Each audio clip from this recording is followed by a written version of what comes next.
Chadi Bazzi here, and welcome to another episode of the Top Listing Agent Show.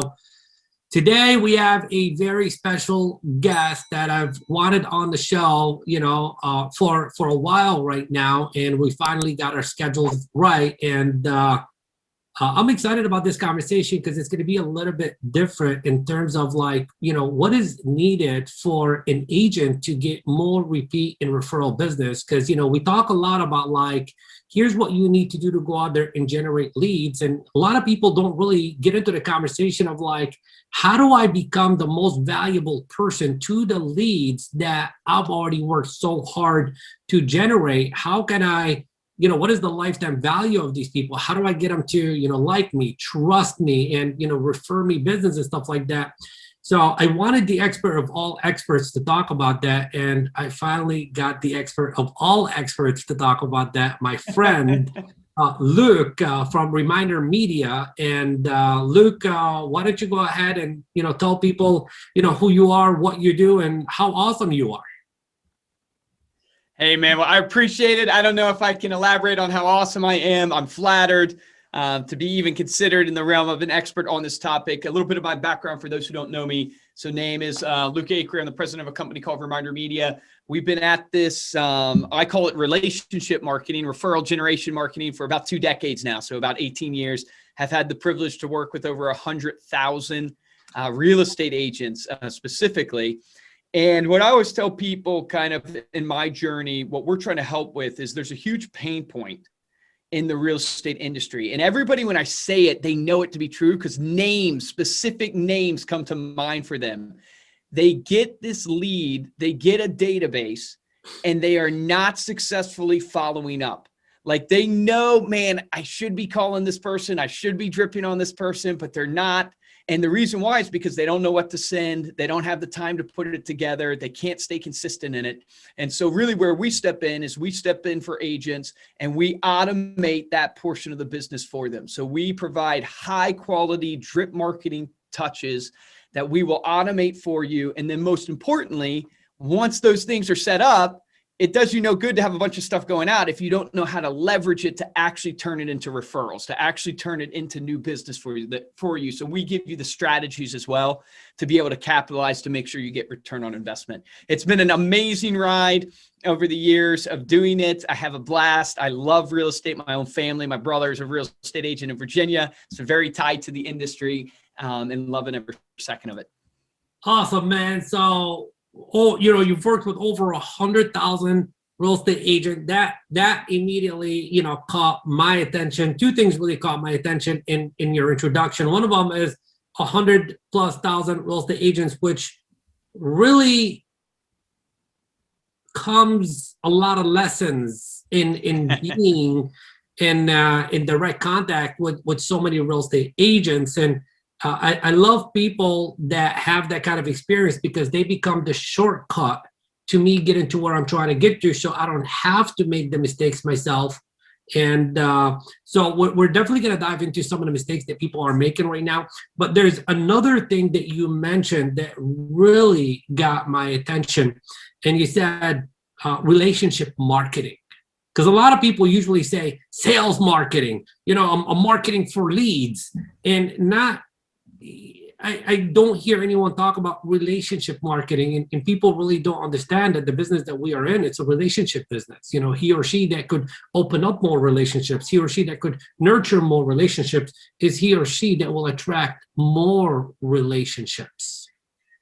So can we talk a little bit about the importance of relationship marketing? How is that different than just regular marketing? Yeah. So, from a relationship marketing standpoint, it's really simplistic in the name. It's you're valuing the long-term relationship more than you value the short-term transaction. And the hardest thing in business it doesn't matter if you're my business, which is a marketing company, selling insurance, you're selling real estate, it really doesn't matter. It truly is the hardest pain point for a business owner. You got to pay your bills. Right? You've got to afford to wake up every day and go, man, how am I going to pay my rent? How am I going to survive? And so your natural focus is on the short term. How do I get a transaction? How do I get a buyer? How do I get a seller? And what happens is we get what's called in the industry commission breath. Yeah. And people can sense that. They can sense that in your marketing. They can sense that in your sales pitch. I mean, you know this, you're a master at language, a master at helping people with their sales pitches. And what I find is when I go in, so over the past decade of going in and looking at agents' businesses, looking at their drips, one of the things I see is they know they have to follow up. They know they have to be in touch. But when you look at their business and you look at their marketing, 99% of the stuff they send has everything to do with them and nothing to do about their client. It's all, look at me, here are my listings. Look at me, here's my market report. Look at me, here's my accolades. All these things are good. You need them to build credibility. But if it's all you do, why do we wonder why consumers, they pick up our postcard, they glance at it and they toss it? Yeah. Or they get our email, they look at the subject line, and they hit delete. It's the same as put yourself in the consumer's shoes. You've bought furniture before, right? You've bought a car before. When your car dealership sends you a postcard, what do you tend to do with it? You tend to go, okay, what's the oil change promo? Is it valuable enough, right? If not, I'm just tossing it. Because it's called lottery marketing. Most of us do lottery marketing instead of relationship-based marketing, where it's like, I'm going to send something out mass blast and hope it hits the right person at the right time where they're in the buying mode for whatever on that messaging and they purchase. Relationship marketing is hard for people because you have to buy in that if I care more about Chadi and his life and what he wants and connect with him personally, then over time, it will pay bigger dividends for me than if I just focus on if he's ready to buy or sell today. And what I have found in my journey, when I talk to top producers, they always come back to the same thing, is they've built a business that is an attractive business, not just a business that has to hunt all day long. Did they have to hunt at a time of their business? Of course. Did they have to build it? But what they've done now, and they do it naturally. Most of the top producers they don't even know what they're doing. They're doing it naturally. They end up building relationships with their clients. And here's like a hack I would give you. Like if you were thinking, how do I tactically know if I have a relationship driven business? Look at your CRM database right now and ask yourself, do I know the Ford method on everybody in my database? Ford stands for family, occupation, recreation, and dreams. It's a great sales principle if you're in a networking event or something like that. It's like, hey, get to know someone's family, their occupation, their recreation, their dreams. If you know that, so if you knew me, right, and I'm in your database, well, you know I'm married to my wife, Megan. Then my wife, Megan, and I just had our first little girl, Evelyn. You know that I'm the president of Reminder Media. You would know that Luke, he's super into music. He likes fitness. And then his dreams, man, he's trying to build a really big company. And what I always tell people is, you might not know every pillar on each person in your database, but I promise you the ones that you know those things, you have a strong relationship with them. And imagine the connection you can have in your marketing and how you follow up and what you do in order to get that person to actually use you and advocate for you. So it's a really focus on the long-term relationship versus the instant gratification of the short-term transaction. I love it. And, my style, because, I do teach, sales language and stuff like that, is I always pick up on words that most people don't pick up on. And you just mentioned a word, and the word is advocate. Okay. And, in our training and listings on demand, we say, look, you need, your number one goal in the beginning is to have 12 advocates, 12 disciples. Okay. Because, those 12 can do a lot for you. And I'm just curious to get your take on okay, because somebody's thinking to themselves right now, hey, I already have 400 people in my database or 500 or whatever that number is. Do I need to know everything about everyone? And is everyone really interested in telling me everything and stuff like that? And that's the conversation that prevents people from, taking that first action. And we just want as many people as we possibly can today to take that first action. So what would you say about that, Luke? I would say you should be genuinely interested and trying to know those things about everyone you come into contact with. But very obviously, and we all know this throughout life, there's going to be people who want to open up, and there's going to be people who don't want to open up at all. And either one is okay. Either one's okay. Keep people either one's okay, correct, because your job is not to force them to do something they don't want to do, right? Your job, you want to build the relationships and find the people like Sean Carpenter, who we've had on our podcast, who's a real estate trainer and coach. He calls it the bullseye, and he puts it, you put 12 people, he puts 20. But very, very similar philosophy of like, there's going to be 20 people, 12 people. These people are your influencers. These people are your raving fans. These people are the ones that are going to advocate on your behalf. You need to know who those people are. Yeah. You have to find out who those people are, and you have to encourage, reward. And a lot of times with these people, you don't even have to reward them, but you have to encourage, reward, and make sure they understand what you need in a referral. Most of us don't even understand that. Look, your clients, they want to advocate on your behalf. In fact, the statistics show 91% of people say they're willing to refer a business. Only 11% of salespeople actually ask for a referral. Yeah. And then they wonder why they don't get any. Correct. We expect our clients to know what we need in future clients. We need to explain to them. We need to tell them, hey, here's what I'm looking for.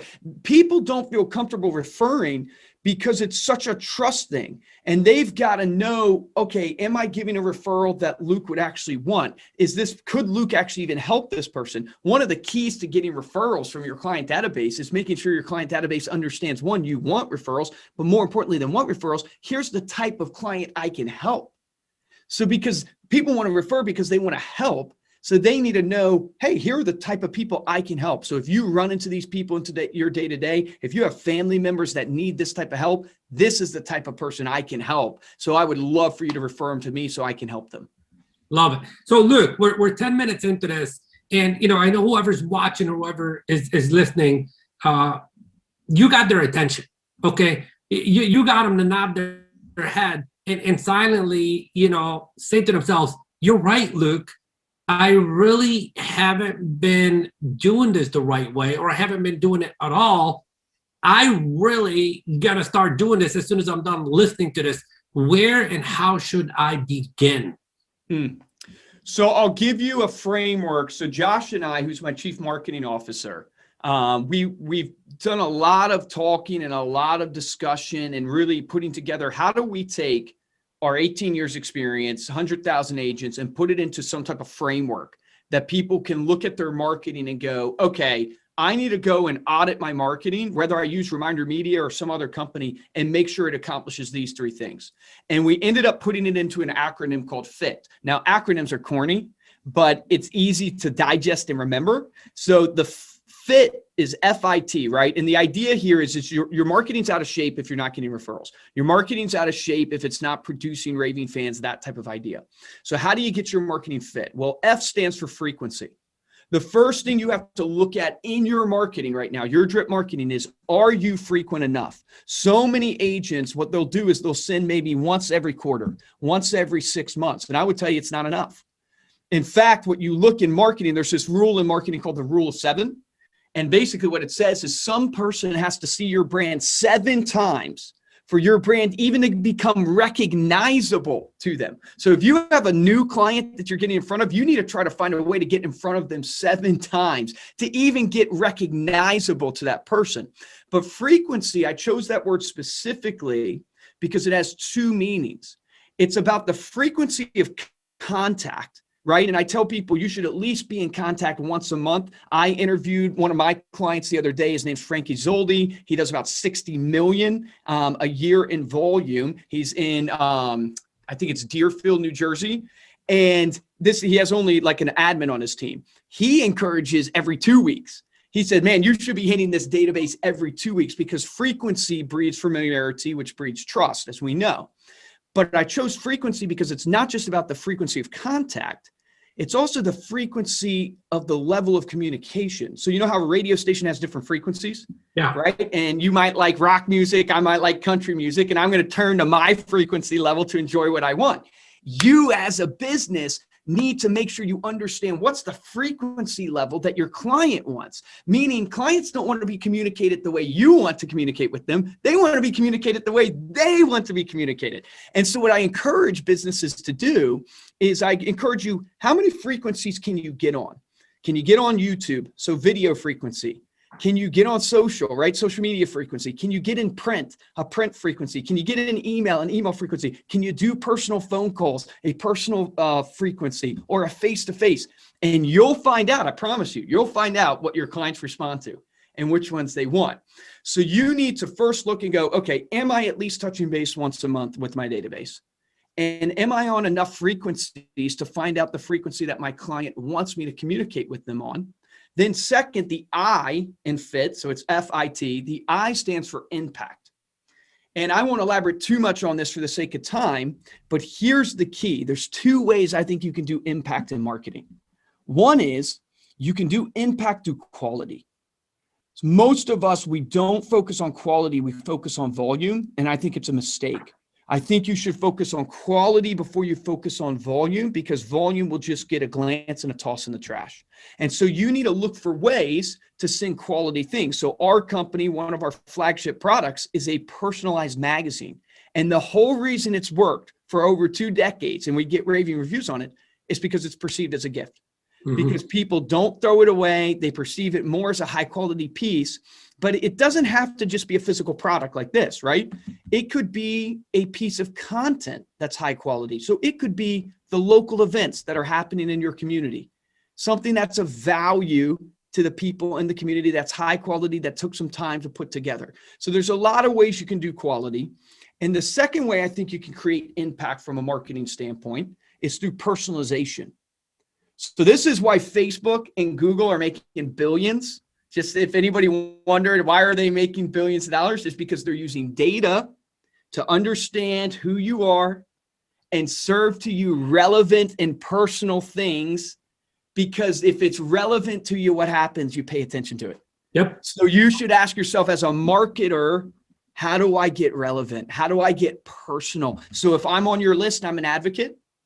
And you know, my wife and I, Megan, just had our first little girl, Evelyn. Man, that's an easy, you don't even have to spend any money. Take out your phone, text me and say, Luke was thinking about you today. Hope you and Megan are doing well with your little girl, Evelyn. That is a touch point that's impactful, that keeps you top of mind, and it's personal to me, and I'm not going to forget about it. Right? So you need to look at ways to go, how do I get relevant on your postcards? Instead of just doing a generalized postcard, try to use the street address, like homes on 1100 First Avenue. Well, if I live on 1100 First Avenue, I'm way more likely to pay attention to that mailer than if you were just to say homes in Montgomery County, which is a huge county where I live. Right. So the more personal, right? And then I'll wrap up with the T. So you want to look at how frequent you're in front. Am I doing impactful information? And then last but not least, are you building trust? And what I mean by trust is, I call it the SME, right? The subject matter expert. Your goal is to be considered the SME of your industry, where people go, there's no one who knows more about real estate, that knows more about helping me negotiate, more about what I need to do than Luke Acree. So how do you build trust? Well, you can be frequent in front of people with impactful things, and you're going to become best friends, but it doesn't mean they're going to use you in real estate. So I think, I always break it down to numbers to make it digestible for people. 3 things you can do very easy to build trust. One is showcase to people in your frequency and impactful information, also things like your accolades. So I'll use me as an example, right? So if I say I'm Luke Acree, a marketer, that's awesome. I'm Luke Acree, a real estate agent. I'm Luke Acree, a marketer. But there's so many people that can be marketers. If I go, I'm Luke Acree, a marketer, and we've been at this for 18 years and we've worked with 100,000 clients, that all of a sudden there's accolades. It builds trust. If I go, hey, my company's been on the Inc. 5000 for 4 years in a row, fastest growing companies in America, it grows trust. So you have to be careful, because these are humble brags. You can't go into the arrogant space. Right. But you can showcase, how long have you been in the business? How many clients have you helped? Are you a top 1%? If you're not, lean on your brokerage. Like, so many people are with mega brokerages, and this is one of the things you get, an advantage you get of leaning on them and their numbers, their credentials. So accolades are one way to do it, but they're not the end all be all. Second way I encourage my clients to do it is showcase client testimonials, showcase reviews. Like, what product are you going to buy, man? Are you going to buy the product on Amazon that has 1,200 reviews, most of them 4 and 5 stars, or the similar product that only has 3 reviews? We're all naturally drawn, unless you're crazy, we're all naturally drawn to the product on Amazon that has the most reviews. So you as a real estate agent can showcase your reviews. You can tell a story through your reviews, a story of how you help clients. Maybe that's your Google reviews, Zillow reviews, Facebook reviews. Put them on your print, put them in your email, showcase them so subconsciously and consciously that prospect is seeing, wow, Chadi is successful at what he does and he's helping people. And then the third, and I believe is the most important thing in building trust, is through educational content. So if you want to be considered the SME of your industry, you must give people free value and free education on your industry. I do a podcast. I've been doing it for about 3.5 years. In fact, you guys got to listen to Chadi's episode. He was an amazing guest on the podcast. Thank you, brother. And here's the thing. When we first started out the podcast, no listeners, nobody, right? And we've been doing it for 3.5 years. But over time, we've built up thousands and thousands of listeners. And my credibility as an authority in marketing has grown. Chadi and I's relationship came from that podcast of me putting out free educational content on my industry, which is marketing. And it's built relationships for me. It's built trust in the minds of the people that I interact with, all from me just putting it out frequently with impactful information, but also branding me as the SME in my industry. So that's like the framework that you have to, after this podcast, if I was, trying to help, I would say, audit your marketing right now and go, am I frequent? And am I on multiple frequencies with my database? Am I impactful, or am I just sending junk? And am I branding myself as the business of trust by showcasing accolades, client testimonials, and educational content on my industry? And if you're doing all 3 of those things, that trifecta comes together, and referrals and mega branding. That's what I've seen over the years of doing it. You know what, Luke? I'm sitting there thinking to myself right now, like, even if we stopped the podcast right here and everyone did, he just followed that framework, I guarantee it that every single person will get different numbers for different people, but every single person will get deals that they ain't going to get without doing this. So that right there, I'm like, anyone that's watching or listening to this, look, you can stop the podcast right here if you want and start working on this. And my advice to you is, in terms of frequency, when you do your audit, you don't have to do all 7 modalities right away. Pick one, okay, whether that's Facebook, YouTube, social media, text, phone, etc. Pick one and start with that, but have that checklist and start following the checklist sooner than later. Picking up the phone, engaging with people is just going to become a natural part of who you are, because you would have, in essence, gained the trust, the listening, okay, the attention of that consumer, because they begin to see you as the person of value, and you will be a top of mind. Remember what they say, out of sight, out of mind, insight in mind. So this has been spot on, brother. This has been like totally incredible. So we're definitely going to put some people to work. So thank you very much for that. And repurpose your content. Don't be afraid to do that. Like, repurpose if you're writing an email, how can you pull out your phone and do a little social media story on that on your Instagram? Like, don't be afraid to repurpose content to help you hit the different mediums. You don't have to be super unique in everything, right? Because you're going to be posting a ton with frequency. So yeah, that right there is been. I just want to talk about that for a second, not to take anything away from you or anything like that. That's been the key to the success of my company, is the repurposing, because it's not really about how much content you create. It's about how do you repurpose that content to put it in front of as many eyeballs as you possibly can. So this is a very, very valid point, but that's a whole nother conversation. And I'm sure maybe we'll bring you on again and we can talk about that. You and I can go back and forth and we can give them a formula. I've actually put an action guide on how to do that. Maybe we should, if I get people to just reach out and say, hey, I want like your circular velocity, PDF or video training on it. If I get enough people to say that they want it, then we'll probably put it out there for them. So that would be awesome. You just love that light bulb moment. Look, so I'm loving everything that we're talking about, and I think that this is fantastic stuff. And I really think this is the neglected stuff in the industry that is more important than just always, trying to get the next person into your world. It's about how do I impact the people who are already in my world so they can go out there and bring more people into my here's world. some stats for you. I think that I like sharing with people. That I think drives home why you should, because we always try to make pros and cons decisions, right? Should I do relationship marketing or should I just do lead generation? You're 5 times more likely to close a deal through an existing relationship than a brand new one. It costs 7 times more to land a new client than to get one through an existing relationship. And clients who are referred are 4 times more likely to close.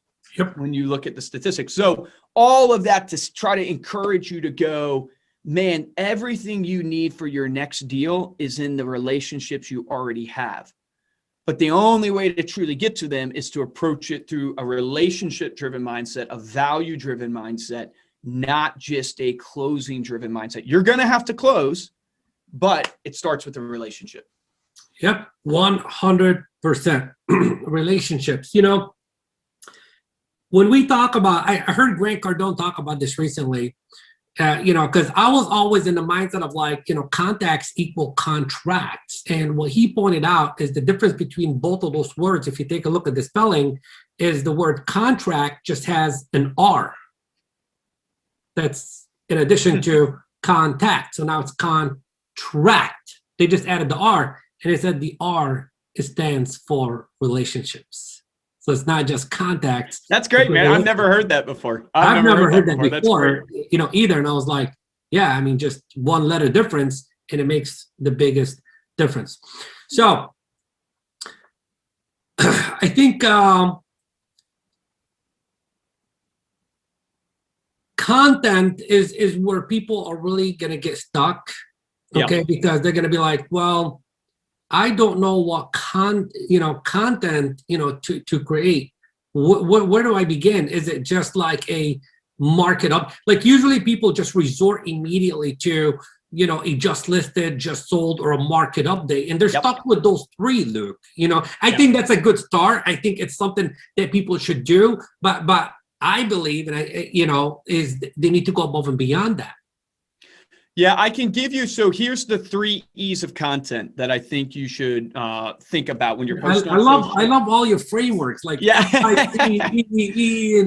try to put everything into E's for myself, honestly. Easy, rememberable things. But 3 E's of content: education, entertainment, endearment. Right? So your education content examples would be things like a market report. That's educational. Hey, what's happening with the interest rates? What are the things I can do to my house to increase equity?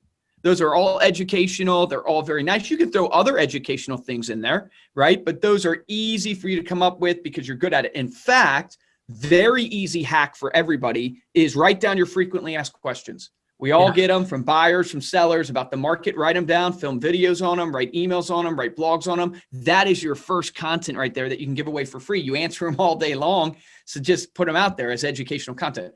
But then you have entertaining content, right? And this is what we don't focus on. So entertaining content, well, you want to do things that will help your clients and also do things that tie you to the community. So local events are a huge one. What are the local events? We offer that at our company, right? So we curate local events that are happening in your community to send. That ties you to the community. But it could be things like when COVID was going on, everybody was stuck at home. So one of the things we were telling agents to do is, hey, send activities to do with your kids to everybody right now on your list that has kids, kids activities, crafts, stuff like that. Send recipes. You wouldn't believe, people laugh when it comes to recipe cards for agents. I know some people hate on them.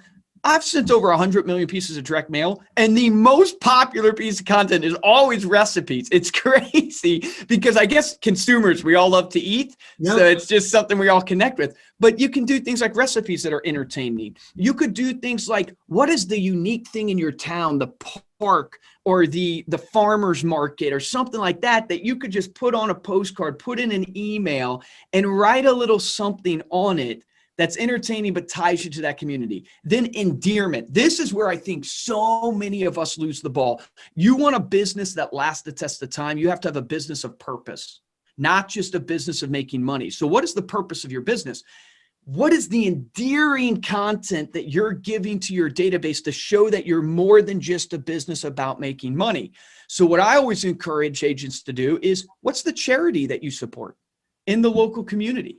So for us, we're outside of Philadelphia. That's probably why I talk so fast. But we support a food bank called Philabundance in Philadelphia. So we, a lot of times, will raise money through our magazines. We'll go down there and do work with them, all this stuff. Imagine you as a business right now, a real estate agent, maybe you partner with the local food bank, and one of your mailers is just a food drive raising awareness for that local food bank. Here's why it's so genius. You're in front of them from a branding standpoint. In psychology, you get the halo effect, which basically means when you associate yourself with something good, it naturally reflects on you and people see you in a better light. Now, don't just support charity for the halo effect, but it's a great, incentive too. And you're endearing yourself to that local community. And on top of that, if you do it really well, what I encourage people when it comes to farming, you're looking for ways to meet the neighborhood, right? You're looking for ways to meet the homeowner. Imagine you send out a mailer, hey, I'm raising awareness for Philabundance. Any food cans that you have that you would like to donate, I would love for you to do that. And then you go and basically say, on Saturday, I'm stopping by everybody's house to pick up the food cans. And now you get to meet that homeowner in a non-salesy way and get in front of them and build relationships. So find, what is it? Maybe it's not a charity. Maybe it's the Little League teams that your kids are on. Maybe it's the school that you go to. Maybe there's a church. Maybe there's a something when it comes to like health that you want to support. What is something that will endear you to that community that will take you from just being a service to a human? In fact, like our magazine, we do a pet issue. And I encourage people, all my agents, if you have a pet, don't put your professional headshot on the magazine this time. Take a picture of you and your pet and put that on the magazine. You will naturally connect because of rapport, because camaraderie and all this stuff with all the pet owners in your database that will endear you to them. So 3 E's of content: education, entertainment, endearment. I love it. And, the one word that showed up, kept on showing up repetitively in the 3 E's is the word community. Okay. Like community, I think it's not, when you think of community, it's not just about the neighborhood. I think everybody just wants to be part of a community, and that's the world that we live in, right now. I think it's a human need. We all want to be part of a community, and a lot of people are probably thinking to themselves, like, how can I get involved? What is going on? What is community news and stuff like that? So I just want to give a little hack to that our clients do. Is just go to Google Alerts, and then put in the name of your community or the things that, are endeared to you, etc. And then, Google will begin to send you alerts as certain things are mentioned about your community and all that stuff. And then you become the curator that's sharing that information with your database and, the people that you're, building relationships with, etc. It's one of those things that it's hard because it does take some thought, but it's really worth it. Like my brother, I mentioned at the beginning, right? He's a real estate agent. One of the things he does on his Instagram is he will do stories and IGTVs on the local businesses in the area, the coffee shop, stuff like that. Then he'll also do giveaways. So right now, I forget if it's over or not yet, but on his Acree Brothers Realty page, it's $100 gift card for anybody who shares this local business. So he's got the entertainment factor, the reward factor. He's giving $100 gift card. He's supporting the local business. It's like just really creative things from a content perspective that he'll put on his social media, or he'll do on a postcard or something like that. that will tie them in. And it's that what you're saying, it's building the relationships with the business owners, with the people, creating a tribe. Yep, 100%. And Luke, I'm like totally blown away by this conversation. I know our audience is, and if you're not following Luke on Instagram right now, you're definitely missing out, because they're always sharing these little tidbits, and like these little tidbits is what makes the biggest difference in your business. So make sure that you're following Luke on Instagram, and make sure you're following his podcast as well too, the Stay Paid Podcast. Thank you. By the way, man, that hoodie I got from you guys, I wear that all the time. It's actually one of my favorite hoodies. Everywhere I go, like people like, what is Stay Paid? So it's like that's awesome, brother. You get a that's promotion. Awesome. So that I thank you very much for that. And Luke, is there? I mean, we can go in completely different directions, and I think we can keep this conversation going on for hours. But is there a question that I should have asked you that I did not ask you that I should ask you right now? Ooh. I think you should ask me, how do you create raving fans? Because I think that exactly the question that I was just about to ask you. How do you create raving fans? Yeah, I think this is where, like, if people can grab a hold of this, it can change the game for you. And I learned this example. I got to give credit to Jay Baer. And he wrote the book Utility. I mean, just a brilliant mind. But he talks about this concept of when you walk into a room and you flip on the light switch, nobody freaks out when the lights come on. Nobody goes, oh my gosh, thank you so much, the lights are on. Because you expect it to happen. You just expect when you flip on a light switch, the lights come on. And here's the mistake we make in real estate. We think if we help people and sell a home or help them buy a home, they're going to rave about it. You don't understand. They see that as the light switch. That's what they're paying you for. They are paying you to sell their home and to help them buy a home. So when you do what they pay you for, they don't rave about it. Here's the golden nugget. You must do the unexpected to create raving fans. Like, when do you rave about service? When they do the unexpected. In fact, there was a study done that even talked about how waiters, when they gave an extra mint at the end, their tips increased by just simply, they gave a mint after dinner. They came back a few minutes later and gave another just as an unexpected thing, and their tips actually increased statistically. So it just shows you even the money's there. But my main point being there is, look at your sales process from lead generation to advocacy and everything in between, and ask yourself, in my checklist of all the stuff I'm doing, where am I going above and beyond and doing things that are expected? It could be as simple as when you meet buyers for the first time and you're going to go show them houses, before, in phone calls before, you found out what type of coffee they drink. And on your way there, you bought them their cup of coffee. It's not expected. They didn't expect you to do it, and it blew their mind. It might be you find out they have a daughter that actually is into ballet. And so when you go and show them the house, you go, oh, by the way, I know Julie's into ballet. There's a dance studio, a ballet school about 5 miles from here. It's unexpected. That's what they will rave about. That's what they will remember. Also remember, this applies in the reverse, in the negative. If you do the unexpected from a negative side, that's why people write bad Yelp reviews, right? And they write those things because you've done the unexpected on that side. So look for ways in your sales process, in your servicing process. How do I just do little things that are unexpected that will create raving fans? I love it. I love it. So Luke, what is reminder media? Like reminder media. Tell me about reminder media. Like you got my attention. Like, what is reminder media? Yeah, I think the simplest way to explain it is in the name. We use media to help you remind your clients that you exist. So that media, we have print media, we have email marketing, we have social media, we have a bunch of different stuff that we can provide you. But simplistically, is we're going to use media as a way to help remind your clients that you exist, so they never go use your competition. They always use you, and they love you so much, and they appreciate so much what you do for them that they refer you out to their friends and family. And so over the 18 years of doing it, we started out with a magazine.